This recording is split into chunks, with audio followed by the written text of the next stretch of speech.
Day one of the Russia-Africa summit, President Muhammadu Buhari holds bilateral meeting with President Vladimir Putin of Russia. Well, expectations are high for Nigeria's outing, and we take a look at Nigeria's game plan.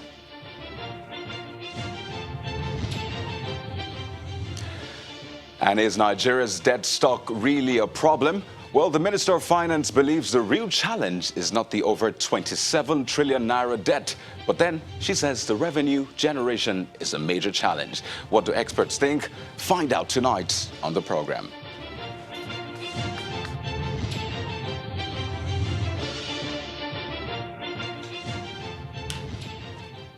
Hello, everyone, and welcome to the program. This is Politics Today, live on Channels Television.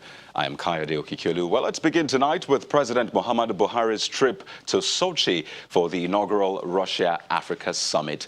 Well, day one of the Economic Forum and Summit was quite eventful, with the opening plenaries which focused on uncovering the potential for cooperation and introducing Russia to Africa. Well, at the event, there are over 30 African heads of state and governments, as well as members of the Nigerian and Russian business communities. Later in the day, President Muhammadu Buhari then held bilateral talks with President Putin in the presence of top officials of both countries. So while we await the details of that meeting, Nigeria's ambassador to Russia, Professor Steve Ugba, spoke with Channels Television, and he gave us an insight into what Nigeria stands to gain at the summit. Here's what he said. Our ambassadors here, African ambassadors, worked very hard to convince the Russian government to take Africa much more seriously, culminating in this historic event that you're all witnessing now, the first Russia-Africa summit and economic forum. Russia is by no means an exclusive source for anything, military or otherwise, for Nigeria. We procured, products from all over the world, and we're trying to ramp up our engagement with Russia in all aspects of business, in all aspects, starting from social, education, science and technology, even exploiting our hydrocarbons reserves. We are interested in partnering with anyone who will help us develop our motherland. There you have it. But President Muhammadu Buhari is also expected to make a statement at the summit. That will be tomorrow. Well, let's come back to Nigeria and take a look at other stories we are following for you. That's on our political roundup.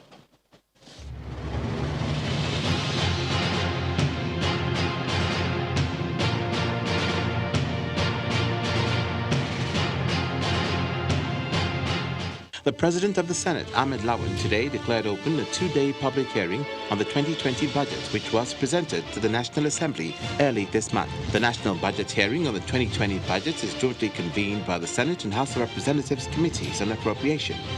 The Senate President said the public hearing is aimed at accommodating the suggestions and inputs of critical stakeholders with a view to adding value to legislation through the channels of inclusion and public engagement.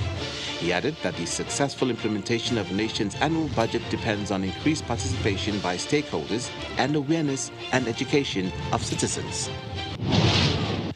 Governor Abubakar Bello of Niger State is seeking the support of the Chinese government to optimize technical and vocational schools to enable youth acquire skilled labor and be employable. According to him, the only solution to the unemployment crisis in Nigeria is to restore all technical and vocational schools in the country and get them on track to achieving their final aim. So I'm trying to move away from ordinary secondary schools to concentrate on technical and vocational schools. So that when you train somebody technical and vocational, maybe he doesn't have to go to university. He can do something with his hand. The Enugu State Governor, Ifeanyi Ugwanyi, has reassured workers in the state of his administration's commitment to their welfare as critical stakeholders in the state's progress and development. He maintained that the state government has sustained the prompt and regular payment of salaries, allowances and pensions, while adding that the workers in the state will continue to get a better deal on the issues of wages, regular payment of salaries and enhanced work conditions.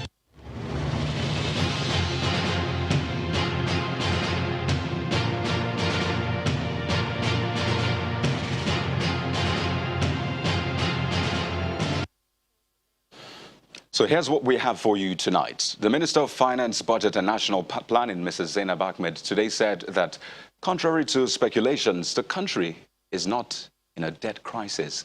According to her, the real problem is revenue generation. Well, she was speaking on the 2020 appropriation bill at the National Assembly public hearing on the budget. She said the federal government had heard repeatedly that Nigeria was inching towards a debt crisis. But for her, that's not totally right, as the total borrowing rate of the country is under 50% of the GDP. Now, this is what she said. What we have is a revenue problem. Our revenue performance by half year is 58%. So we have designed this strategic revenue growth initiative early this year, which has 3 thematic areas. She went on to say there is also the need for us to ensure that we have the right legal enablers and other enablers that will enhance revenue performance. So that's the Minister of Finance.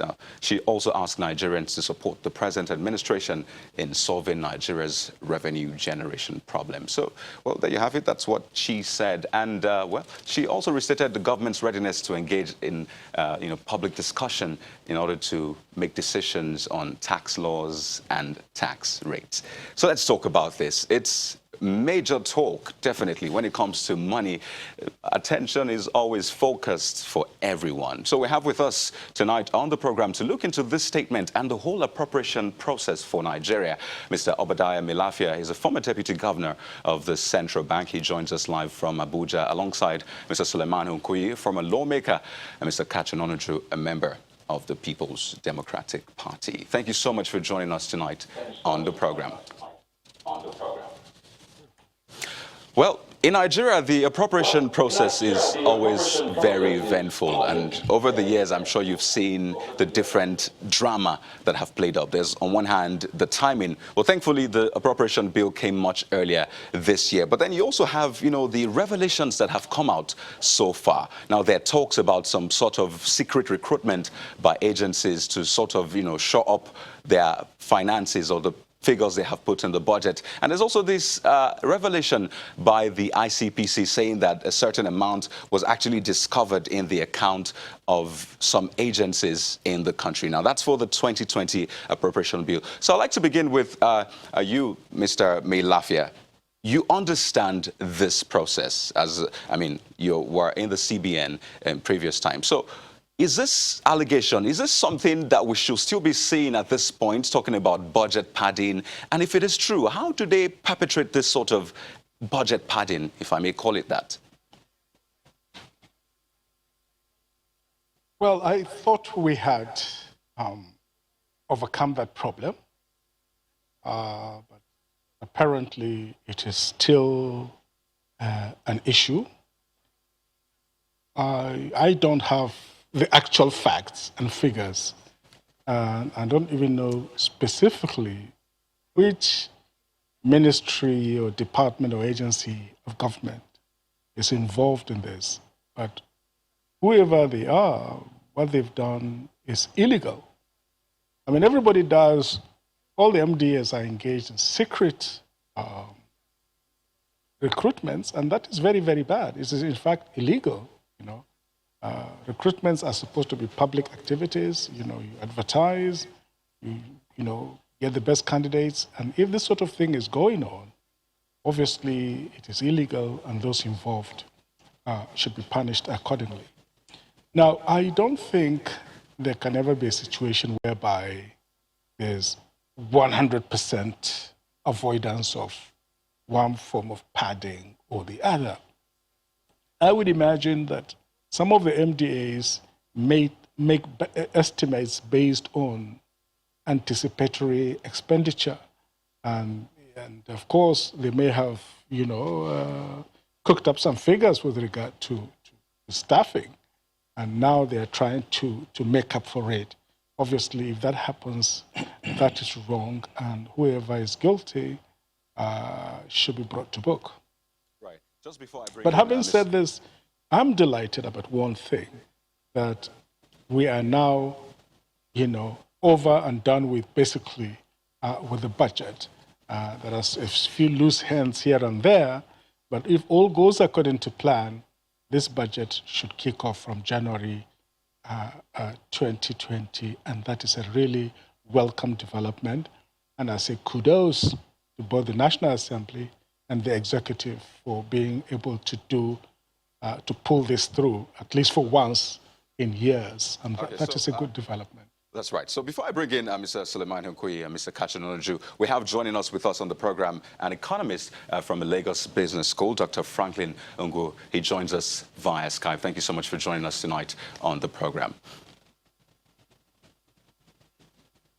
Okay, I'll just put my question to you now. You just listened to Mr. Mailafia talking about the appropriation, process for this year, and he had some, words of encouragement, saying that this is a good process so far, saying that we're trying to come back to the January-December cycle. But you and I know that for the average Nigerian, appropriation is perhaps a far-fetched term. They want to understand, what will that mean for me as a Nigerian? So as an economist, what is the importance of the appropriation process, especially now that we're looking to switch it to the cycle of January to December?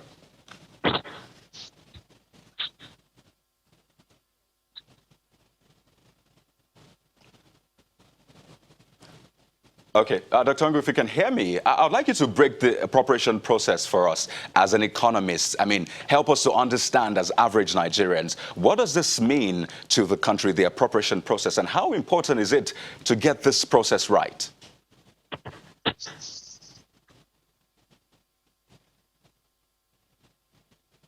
Okay. We seem to be having difficulties hearing you. But I'd like to switch to Mr. Hunkuyi now. Please tell us, as a former lawmaker, you have gone through this process a couple of times. What you're seeing right now, what do you have to say about it? Well, thank you very much. The process of budget is not a child's play. It is one of the highest responsibilities between the executive, of course, and the National Assembly on the other hand.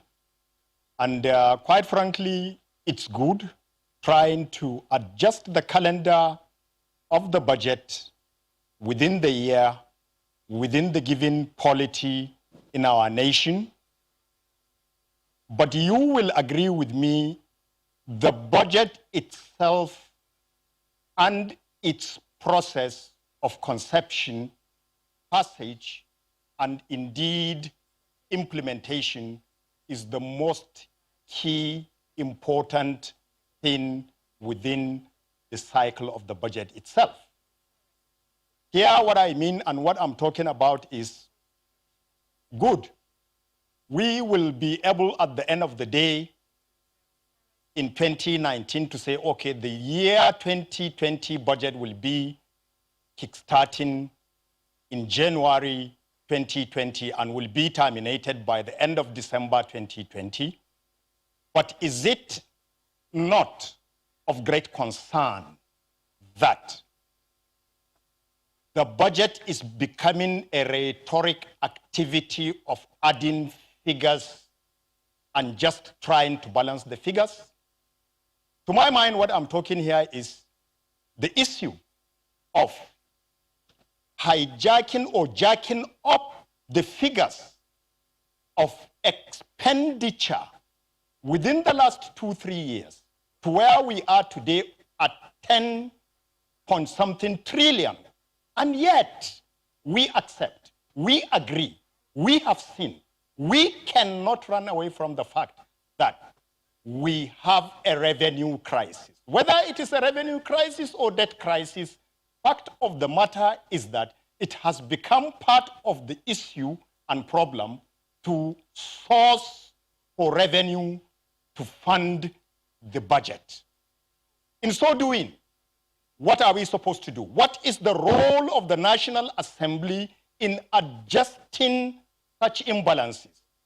That, to me, is the most important aspect of the budget. Right. If the National Assembly were to have been given its due power, what we have witnessed today being implemented by the National Assembly, the joint sitting of the House of Rep and the Senate of the Appropriation Committee to do public hearing, is a good one. What do they want? They want comments from critical stakeholders as they have indicated. This is part, in my own opinion, where the executive have derailed. They should have parley with the critical stakeholders, and not just for rhetoric's sake, not for the sake of rituals, not for the sake of calling meetings, but for the sake of listening to critical stakeholders, finding means and ways of raising the revenue profile of government, and then finding means and ways of cutting down unnecessary expenditure of government, so that we should know at the end of the day, we are cutting our cloth according to our size. You know, borrowing. All right, I'd just like to come in now, if you don't mind. Now, speaking of cutting our clothes to, according to our size, one moment. If you can hear me, Mr. Hunkuyi. For the year, go ahead. Another over 2 trillion naira. So common sense tells you it is not just about packaging a booklet or figures and then laying at the National Assembly, and then they take a ritual 2-3 weeks, and then they pass the document and we say we have a budget. We are, in my own opinion, not doing what ought to be done. And part of it, mostly, greatly, strongly, is the responsibility of the National Assembly. Right. Now, you have placed the bulk at the National Assembly. So let's bring in Mr. Ononuju. There's been so much talk about this 2020 appropriation bill. And, you know, to be fair enough, the government has come out to say, on one hand, do you expect us to push beyond our projected revenue? That's on one hand. Fine, there are deficits that we're seeing so far. But then the PDP has called this budget a voodoo, budget, and some other statements. But seeing that there's an appropriation process going on, do you have confidence in this appropriation process? No, I didn't have confidence. We as a party, we've said this severally. What we think we are seeing right now is just a ritual, like Senator Hunkuyi said. And the problem is, due to the incompetence of the current administration, there's been no targeted strategy driven towards growing the economy. So what you now see is we have about 28% to 30% performance, and that's mostly when they borrow money and they pay the interest on the debt, and probably some quality of recurrent expenditures. Nothing actually is there for the capital project. And that's what we're saying. The problem is not that they're borrowing. No, they are borrowing to squander. We're not seeing these things reflect in the day-to-day life of the people.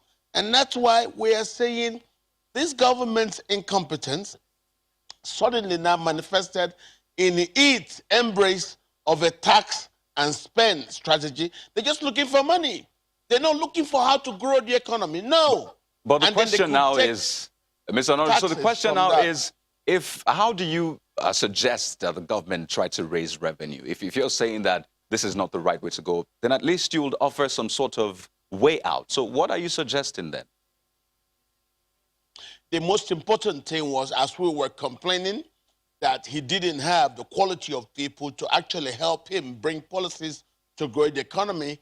He agreed, disbanded what he had before, and brought in a new Economic Advisory Council. He should have waited for that new Economic Advisory Council to sit down and then help him bring forward documents in the budget and positions in the budget that will help us to grow the economy and allow the private sector to drive economic growth. No, they're not through some voodoo documentations at the National Assembly. And we looked at it and we said, what? You just brought a paper where you tax, you raise VAT, you raise this, and you look at your previous records in the past 4 years, performance of the budget has now gone beyond 28 to 30%. Okay. So we are expecting him now to say the budget performed, but he borrowed money, his services debt, he then taxed people. Okay. If you call a woman, call Mr. a child somewhere. I'll need to come in here, if you don't mind, Mr. Ononuju. I'd like to come in here because we have to go on our break. But when we return, I would allow you land on that statement, and then we'd also look at, the figures of debts for domestic and foreign, and how we plan to raise revenue, especially because the Minister of Finance says revenue is our challenge. Stay with us. Well, you're welcome back to the program. So let's get back to the conversation. We're still talking about the appropriation process in Nigeria, and the 2020 budget is the big deal. Don't forget, it's at the National Assembly where it's going through a process. And the deadline which the National Assembly has given for the finalization of this whole process is December, such that the country can go back to the January-December cycle. So let's rejoin our guest, Mr. Obadiah Mailafia, former Deputy Governor of the Central Bank, is with us in Abuja, and Mr. Suleiman Hunkuyi, also a former lawmaker. Right next to him, Mr.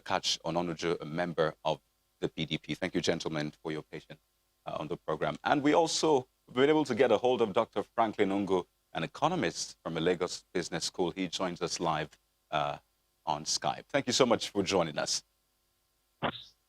So on one hand, I'd like you to respond to the statement by the Minister of Finance about, Nigeria's debt stock, debt profile. For her, she says the country is not in a debt crisis, that the challenge we have is with revenue generation. So seeing this 2020 appropriation bill, how do you respond to that?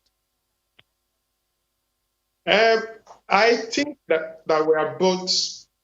we both have a debt crisis and a revenue crisis. No doubt there is a revenue problem, but we can't deny the fact that we also have a debt challenge. And of course, your revenue and your debt need to be examined together. So a situation where even though our debt to GDP is fine, but in terms of the debt service, where you are using 2/3 of your revenue to service your debt, then it is a problem, and it must be properly looked at. So if we consider other factors, there is nothing to show that we don't really have a debt crisis. So I will say that we have both a debt crisis and a revenue crisis. So we have seen the budgeted,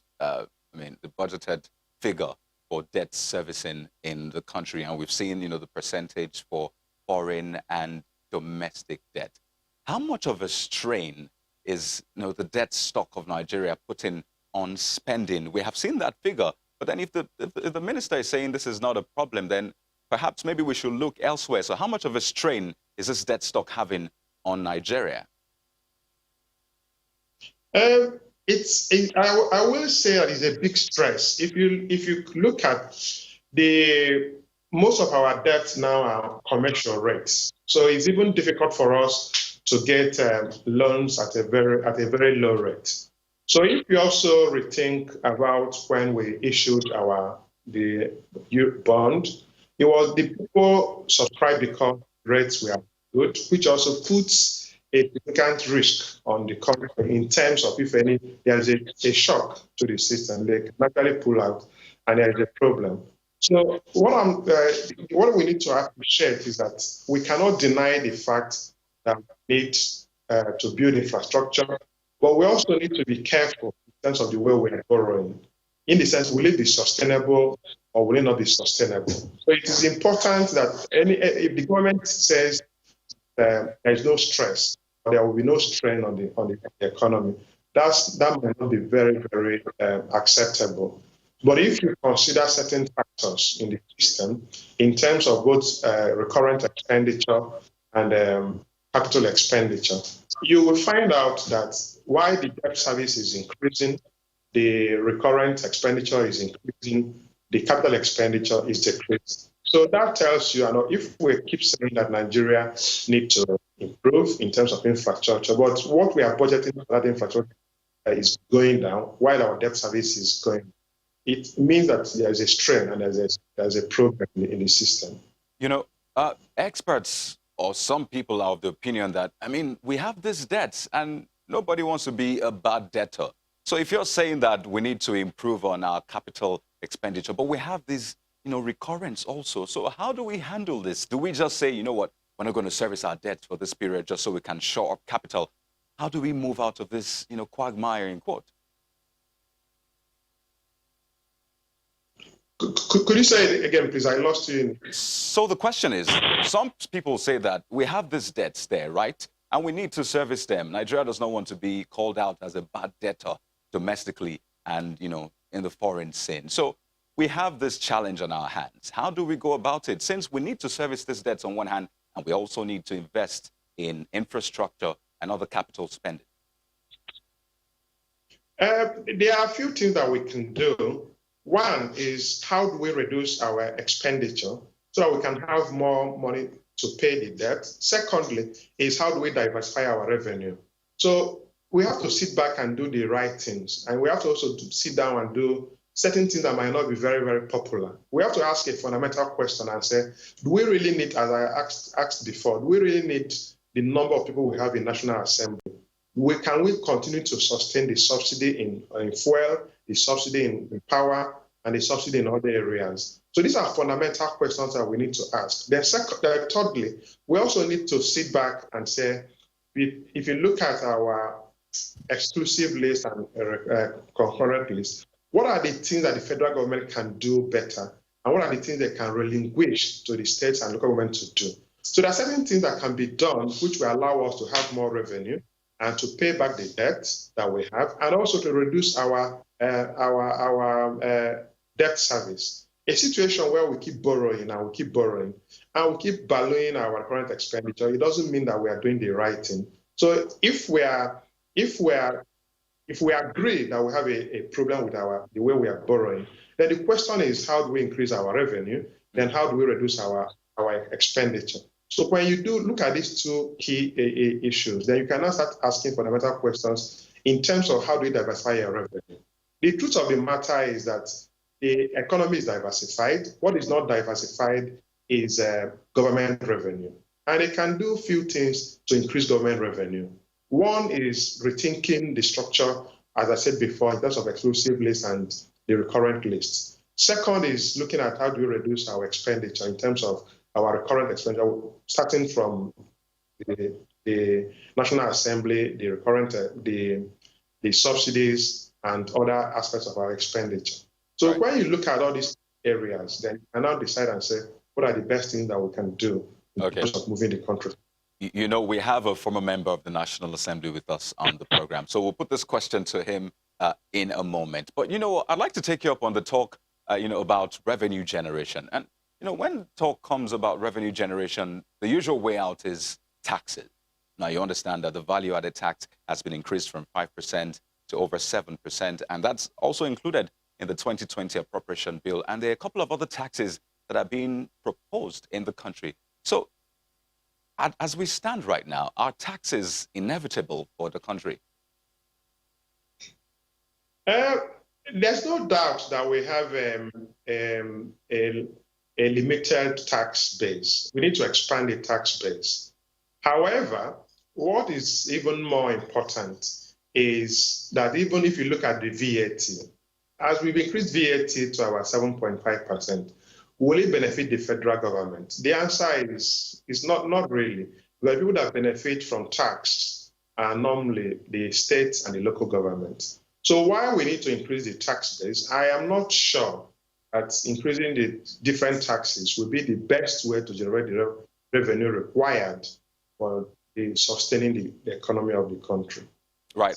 So one more thing before we go to our guests in Abuja. We're planning to shift the cycle to January, December. We have 2 months to go. There's this talk about what will be the quality of the appropriation process if we have to do this in 2 months. And also, what will this mean to the Nigerian economy? So if you can just tell us, how will this improve the quality of the appropriation process if we have to go through this in 2 months? And what will that mean to the Nigerian economy, especially because we're saying we need more investors, we need more revenue, and, you know, the list goes on. So what does that mean? I think that doing it in 2 months might not be the best. In terms of thorough examination of all the key areas, it might not be done in 2 months. But it is a good start that we are returning back to the January-December budget cycle. But what is even more important, the budget is more or less like an annual ritual. What is more important is the execution of the budget. A situation where we have almost 100% execution of the recurrent budget, but the capital expenditure, capital budget, we don't really achieve up to 40%. It's challenging. I was just reading an article that says that the Niger Delta budget for 2019 has not even been released. So a situation where we have that, it doesn't really tell good in terms of why we're having a good, but the main issue is how you execute the budget. And the one you have for capital expenditure, and it is effectively executed to have the maximum impact. All right. Well, we'd like to thank you so much, Dr. Franklin Ngo, an economist from the Lagos Business School. Thank you for giving us your professional perspective on this matter. So let's go back to Abuja and rejoin our guests. So, Mr. Hunkuyi, first, I'd like to respond to what Dr. Ngo said about cutting the size of the National Assembly. This has been a controversial topic in recent times. So do you think this will help in, cutting government spending? Well, thank you very much. You see, it's very amusing. We don't sound as if we truly are shopping for the base and understanding of the issues and problems bedeviling us when we talk of revenue in Nigeria. Of course, two things. One, in a budget, when you have such crisis, like the economist has said, common sense tells you, you try by all means to raise the barometer through the various channels of harnessing the revenues into the revenue account. Two, you try to plug off all avenues on which wastages are made. Three, you try to bring down your spending. So if you talk of the National Assembly and the size of the budget of the National Assembly of 100 billion, of comparison of 10.33 trillion naira, you miss the point. The issue is that last week or beginning of this week, we woke up to a decision by Mr. President. He decided that to plug off wastages and make sure application of resources are maximized, he said he was going to order a forensic audit of the NDDC. How much total is the NDDC earning? But if you do that, what stops you from waging the big stick on the highest revenue earning agency of government, and that is the NNPC? What stops government from looking at avenues of areas where government has missed to tap maximum revenue under the oil sector? What stops government from plugging off all wastages when it comes to operation costs under the prospective rights within the oil industry by the NNPC?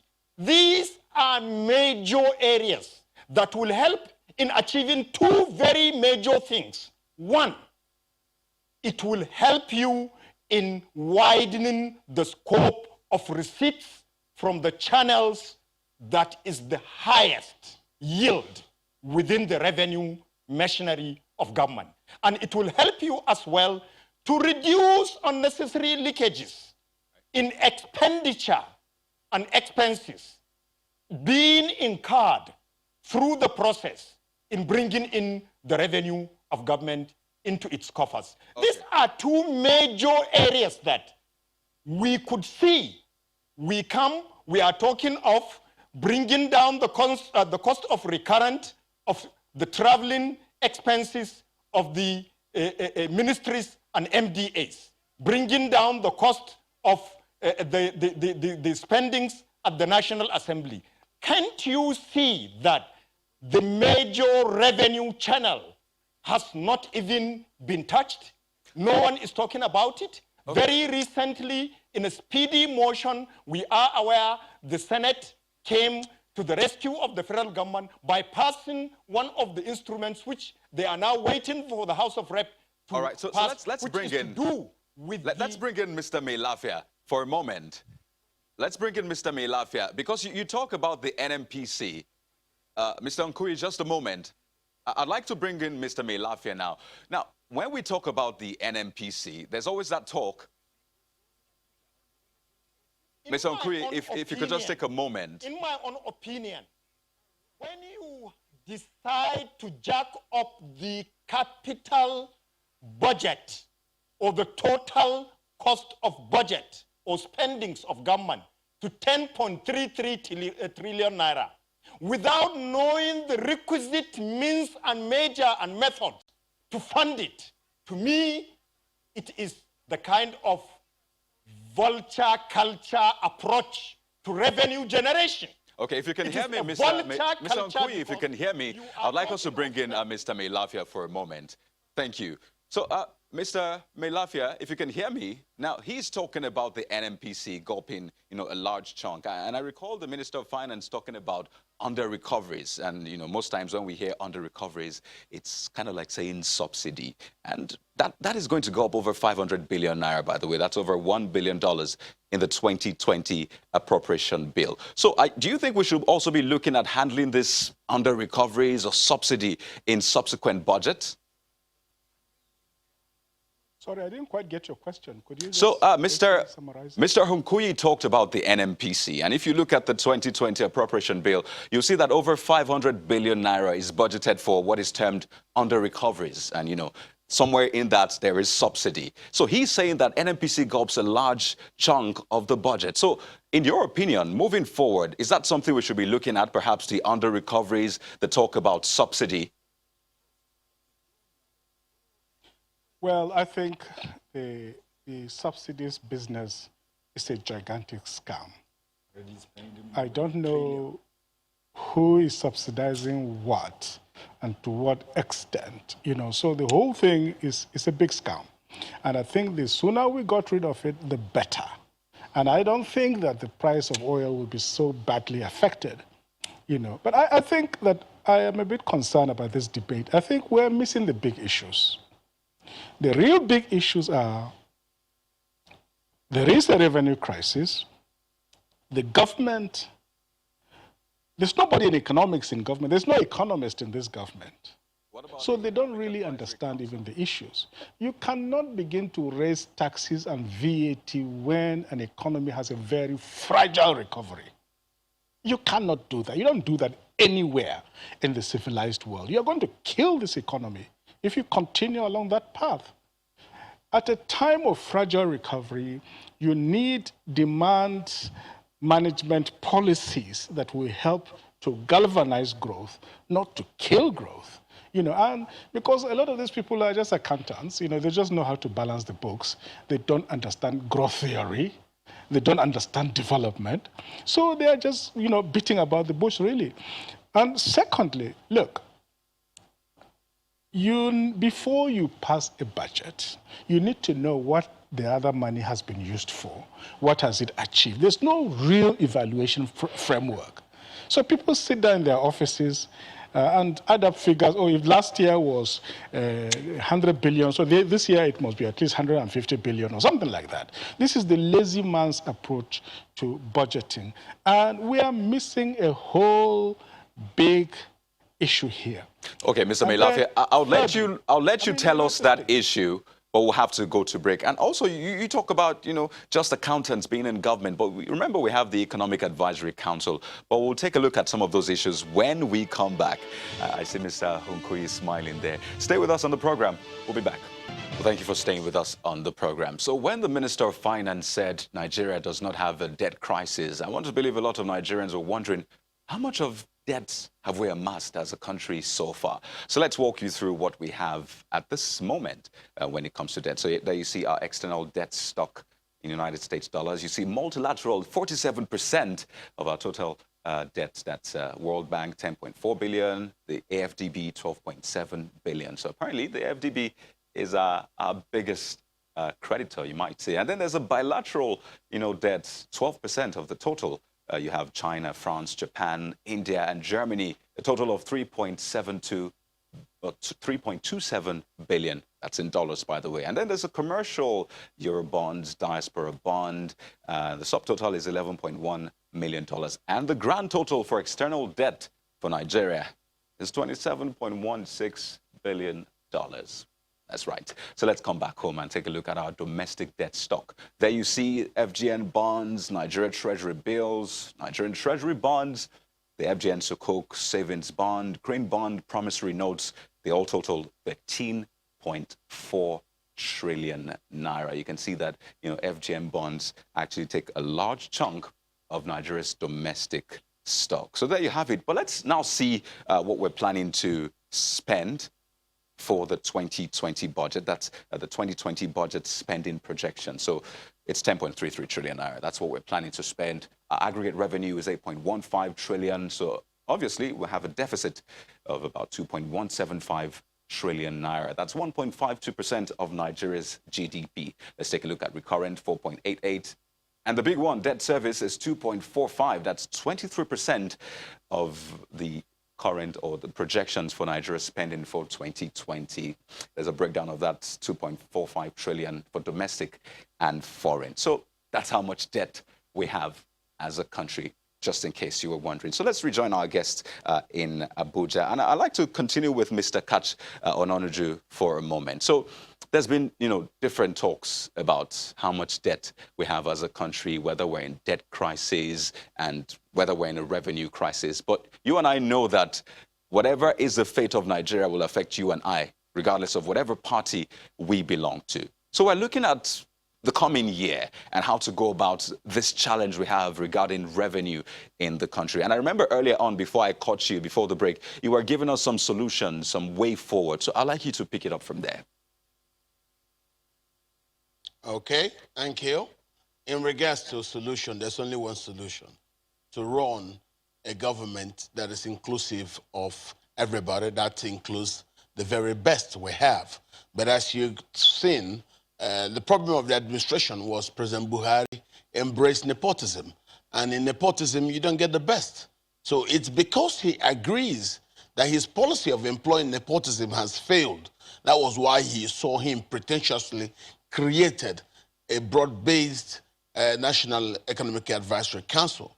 But you not create the advisory council and you don't wait for them to advise you. You still take paperwork prepared by accountants to the National Assembly and you say this is the budget. It doesn't make sense. And from what the accountants did, they were using 2/3 of your earnings to service debt, not to pay the debt, to service interest on debt. Now, what else? The accountants, in order to tell you they will get money, this, that, they tell you, okay, part of it again, we have to make sure that the recurrent expenditure is well done. Now, you use 2/3 to service debt. You use another 1/3 to do the recurrent expenditure.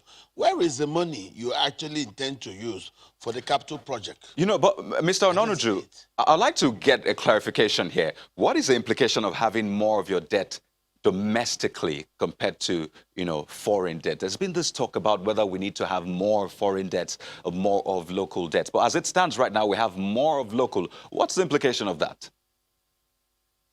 Though when you have those local debts, and those local debts are in the hands of bank managers who know how to play the tricks, you're in trouble.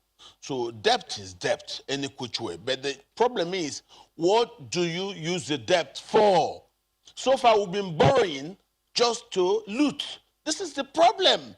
We have borrowed far more in the past 3 years than we have borrowed in the past 30 years. And where is it? We've deducted that money, put back into the economy to expand monetary supply. We didn't say that. And that's what we were saying. If what you borrow is used to stimulate an economy, then you could see the stimulus actually helping the economy to come back to growth. No, we don't see that. What we hear is money is borrowed. We don't see it. We keep asking. And we're now told we've borrowed more in 3 years than we've ever borrowed over the past 30 years. Right. So what is going on? President Buhari is admitting now his policies have failed. And so for him now to resort to a system of tax and spend, that tells you that me and you are in trouble. That means they've lost all kinds of vision. Mr. Ononuju, I will not agree that I'm in trouble, and of course, I want to believe you will not also want to think you are in trouble. We're trying to chart a way forward, but we're getting to our final moment on the program, and I'd like to give our other guests some chance to speak. So, on a final note, Mr. Mailafia, if there's something critical we need to do right now, just one thing before we close, what will that thing be? Put this government in the hand of economists, empower the ministers, let them focus on what is very important, order every ministry and department of an agency of government to submit a cost-saving plan. What kind of costs are you going to cut from your operations to save money for capital expenditures? Apply zero-based budgeting. You don't just increase it incrementally, but you ask every department critical questions. What have you achieved in the last year? If you have not achieved enough, then you don't deserve any increase in your budget. So be very, very, very thorough, be very, very rigorous, and we need leadership. Mr. Mailafia, I asked for one thing, but you have given me over 7. So thank you for being very generous. I mean, you gave us over 7 points. So I'd like to end with Mr. Hunkuyi. Well, if you might give us more than one also, but if there's one thing we have to do as a country, I mean, to get the best, because that's what we want, what would it be? Well, like I said, there is no magic about this thing. Like what my brother, Dr. Mailafia, has said, you don't need an economist.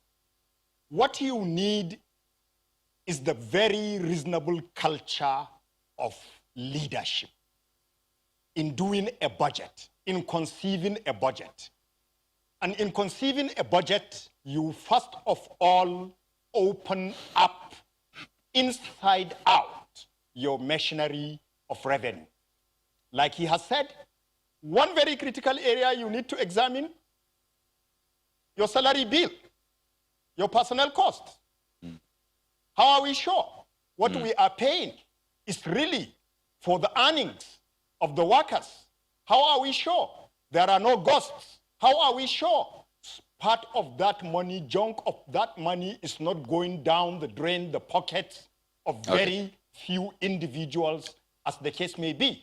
I guess it's very, very important. Okay, I guess that's a fine place. Oh, no, Mr. Hunkuyi, I asked for one. I know you're generous, but we'll have to leave it there. But I'd like to thank you so much, gentlemen, for joining us on the program. We've had Mr. Obadiah Mailafia, the former Deputy Governor of the Central Bank, Mr. Suleiman Hunkuyi, a former lawmaker, as well as Mr. Ononuju, a member of the PDP. Thank you so much for sharing your thoughts with us on the program tonight. Well, that's our package. Thank you for watching. I'm Kaya Diokikulu.